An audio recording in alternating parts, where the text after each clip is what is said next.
Bonjour à toutes et à tous, c'est Padam pour vous présenter aujourd'hui un nouveau sapin sucette. Et aujourd'hui, je me suis dit un truc, certes évident, mais qu'il faut absolument que je traite parce que j'en ai envie. Donc, le fait est que les pansements humides, d'après moi, d'après ce que j'ai compris d'ailleurs, sont très mauvais pour la cicatrisation et pour l'hygiène de la personne. Donc je me suis dit, oui, mais pourquoi est-ce que c'est mauvais? Et donc là, je me suis rappelé d'un petit truc qui est une évidence absolument complète. Il faut savoir qu'il y a beaucoup de bactéries sur un pansement, voire autour. Donc le fait d'hydrater en plus le pansement, ça leur donne juste une raison de survivre plus facilement. De plus, il faut rappeler que quand il y a un pansement, c'est que on peut subodorer le fait qu'il y ait une blessure. Qui dit blessure dit éventuellement des tissus morts, voire si ce n'est pas mort, c'est des tissus qui ont subi des dégâts. Donc de là, on peut se dire que éventuellement le tissu peut être, bien sûr, je parle de tissu organique, mais je veux tout de même le préciser. Donc, ils peuvent être la proie de bactéries.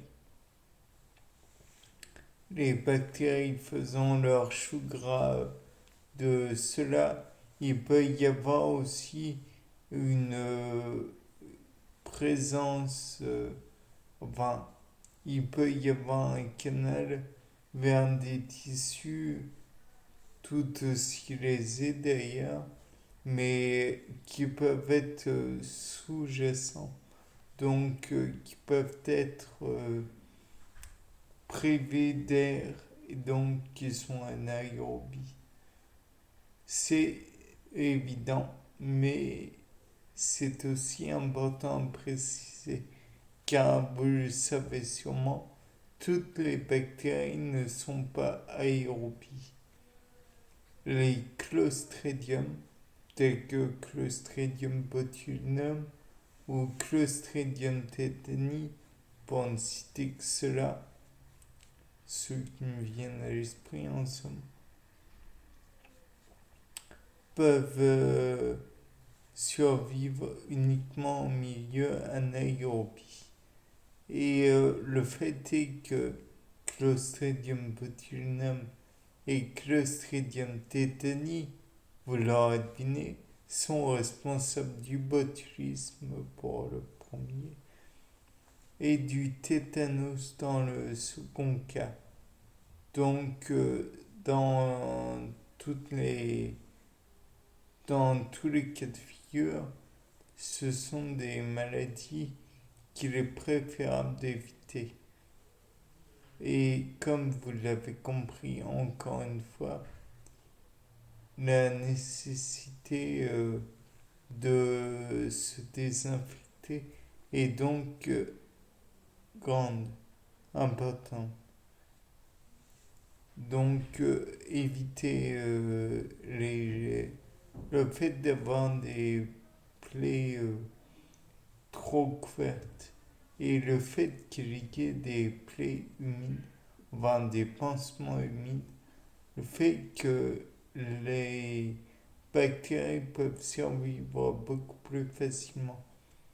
L'utilité de, par exemple, de l'alcool à 70, c'est de prélever l'eau qui est dans le milieu.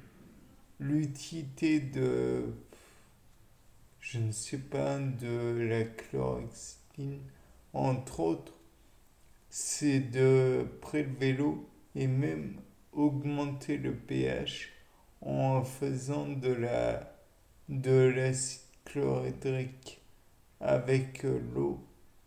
D'ailleurs, je dis augmenter le pH, diminuer le pH et donc rendre le milieu impossible à vivre. On pourrait imaginer aussi pourquoi la bétadine. La bétadine I-. Donc en somme, ça va donner de l'acide iodique si je ne me trompe pas.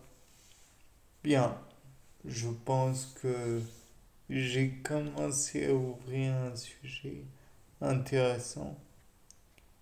Les plaies humides, enfin les pansements humides.